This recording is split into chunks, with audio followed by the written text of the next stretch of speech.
There's a name. You know the one. It lives somewhere between your throat and your chest, right there. That tight spot that shows up before you can stop it. You don't say it out loud. You haven't said it out loud in a while now.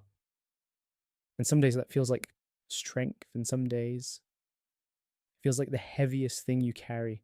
You learned somewhere along the way to work around it, to talk about them without using it, to tell the story, half of it anyway, with pronouns and pauses and the careful art of almost saying it, almost not thinking it, almost being okay. You're good at almost now. You've gotten very, very good at almost. And nobody around you knows quite how loud that name is inside a room you're sitting in quietly, how it fills up the ceiling, how it hums in the walls, how it shows up in the space between words when someone asks, "So are you seeing anyone?" And you smile, and you say, "No, not right now." And that name sits right there on your tongue, and you swallow it back down like you've done 100 times before. Let me stay here with you for a minute, not to fix it, not to rush you towards some tidy lesson about moving on, just to sit in what this actually feels like. Because it feels like something, doesn't it? It feels like a door in your house that you've learned not to open. You walk past it every day. You've memorized the sound the floorboard makes just before it. You know when to step left. You know when to look away. But sometimes you put your hand on the handle anyway, not to go in, just to remember it's still there, just to feel the weight of it at one more time. That's what this name is. It's a door you don't open, and still, you know exactly where it lives. You know what I think about sometimes? The ordinary moments. Not the big ones, not the fights, not the ending, not the worst night. Those are almost easier to deal with because they feel like events. They feel like things that happened. But the ordinary moments, those are the ones that get you. Like the grocery store. You're just trying to buy things. You have a list. You're doing fine. And then you turn down an aisle and something, a shampoo, a specific shampoo, stops you completely. And for a second, you're not in the grocery store anymore. You're somewhere else entirely. And then you're back, standing there with your basket, moving on like it didn't just happen. Or the passenger seat. You pull up to somewhere and you park. And for just a half a second, you almost turn to say something to someone who isn't there. And you catch yourself. Or the coffee. You make 2 cups sometimes. Still, even now, your hands just do it. Muscle memory is a strange kind of grief, isn't it? Or the phone. You scroll past the conversation. You don't open it. You've told yourself not to open it, but you scroll past it slowly enough to see the last few words at the edge of the preview. Just to see them. Just to know they're still there. Or the playlist. It comes on shuffle. Just one song, that's all it takes. One song and you're 18 months back in a specific car on a specific night when everything still felt possible. And you let it play. You sit in your room and you let it play all the way through because some part of you isn't ready to skip it yet. And that's okay. Or the word we. You said it again last week, didn't you? In a story you were telling someone. We used to go there. Or we always did this thing where... And you caught it mid-sentence. And you pivoted fast, smooth, like you'd practiced. Because you have practiced. You've been editing yourself for months, quietly, carefully, replacing we with I. And nobody notices how much work that is, but I notice. Or the places you don't go anymore, that one coffee shop, that neighborhood, that road you used to take just because it was nice. You reroute now. You found a different way. And yeah, it adds 7 minutes to your drive, but 7 minutes is worth it some days. 7 minutes means you don't have to feel it, except you still feel it. You feel it at the reroute. You feel it in the choice. You feel it in the knowing that you chose left instead of right because a street has a memory now and you're not ready for it. Or the hoodie. You know the one. It's somewhere. You haven't gotten rid of it. You haven't worn it either. It just exists in a specific place in your space that you've quietly agreed to leave alone. And maybe one day you'll deal with it, and maybe one day you won't need to. Or the reaching for your phone to tell them something. A dumb thing. A meme. A video. Something that happened at work that was objectively not that interesting. But they would have laughed. They would have gotten it immediately. You wouldn't have had to explain the funny part, and you pick up your phone, and you get halfway there, and then you remember, and you put the phone back down, and you find someone else to send it to, and they respond nicely.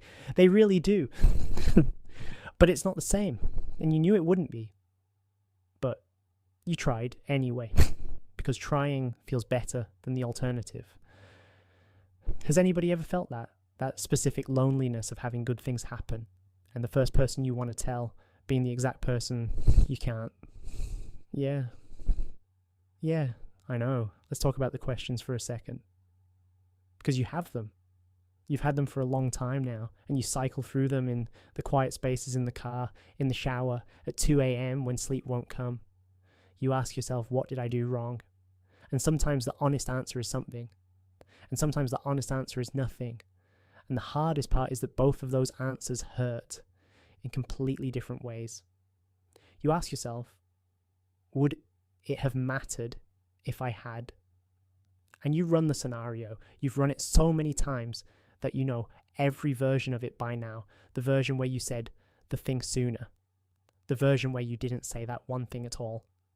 The version where you were more. The version where you were less. The version where you were somehow exactly right in a way you couldn't figure out how to be in real life. And in some of those versions it works out, and you know those versions aren't real. But you visit them anyway, because they're softer in there. You wonder if they think about you, not obsessively, not in a way you're proud of, just you wonder. You wonder if something stops them sometimes too. A smell, a song, a passenger seat moment. You wonder if your name lives in their throat the same way. You'll probably never know. And that not knowing is its own specific kind of weight. You blame yourself on Tuesdays. You blame the timing on Wednesdays. You blame the version of you that wasn't ready yet on the days when you're feeling generous towards yourself. And on the bad days, you just blame you. All of you. The whole thing. And you sit in that for a while because it feels more honest than the alternatives, even when it isn't. And somewhere in all of that, somewhere in the doors and the grocery store aisles and the muscle memory coffee cups and the rerouted drives and the 2 a.m. questions, somewhere in all of that, you've been quietly surviving something that nobody gave you a roadmap for. Because here's what they don't tell you. Grief doesn't only belong to death. You can grieve a person who is still out there somewhere, still existing, still living a life, just not with you anymore. And that kind of grief is strange, because there is no ritual for it. No casseroles arrive at your door. Nobody checks in after a certain number of weeks. The world moves on at its normal pace, and you're just supposed to keep up while carrying something heavy and shapeless that doesn't even have a proper name. Just theirs, which you can't say out loud. But listen. You've been doing something quietly remarkable this whole time. You've been showing up to the ordinary Tuesday, to the grocery store that might have their shampoo in it, to the job, the phone calls, the obligations, the life. You've been making the 2 cups of coffee and then quietly pouring one down the drain and getting on with your morning. You've been editing the we to I in real time mid-sentence without missing a beat. You've been rerouting, choosing the left turn, adding 7 minutes, doing what you needed to do to survive the day. And that's not weakness. That's not you being broken. That's you being extraordinarily human in a situation that asks more of you than it had any right to. And yeah, it still hurts. I'm not going to sit here and tell you it doesn't. I'm not going to dress this up in something neat and ribbon tied. It hurts. The name still sits in your throat. The door is still there. The passenger seat still catches you sometimes. That's real. That's allowed to be real. But here's something I want you to hold on to. The fact that it hurts this much says something about you, not about them, not about what happened, not about who was right or wrong or what you could have done differently. About you. It says that you loved something genuinely, that you showed up with your whole self, that you gave real things to a real person, and you meant every single bit of it, and that capacity, that ability to love, that completely, that doesn't go away. It's still in you. All of it. The silence you've been living in isn't emptiness. It just feels that way right now because it used to be filled with something specific. But silence can be reclaimed, slowly, without fanfare, without a moment where the music swells and you suddenly feel ready. It's quieter than that. It's more like one day you just breathe a little easier. And you don't even notice at first. And then you do. And it doesn't feel like victory. It just feels like morning. You were enough.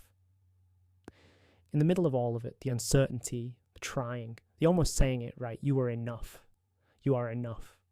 Right now, in this, with the door you don't open, and the name you can't say, and the extra cup of coffee, and the 7-minute detour, you are enough in all of that. The name you can't say out loud doesn't mean you failed. It means you felt something real, and you survived it. And you're still surviving it every single ordinary Tuesday. You were always enough. You still are. I'll let that sit for a second. Don't rush past it. Just let it land somewhere quiet in your chest, right next to that tight spot where the name lives. Right there. You were always enough. You still are. And one day, not today maybe not for a while, but one day, you'll say the name out loud, just to yourself, in an empty room, or in the car with the windows up, and it'll still feel like something, but it'll feel a little more like yours, a little less like a wound, a little more like a chapter you made it through.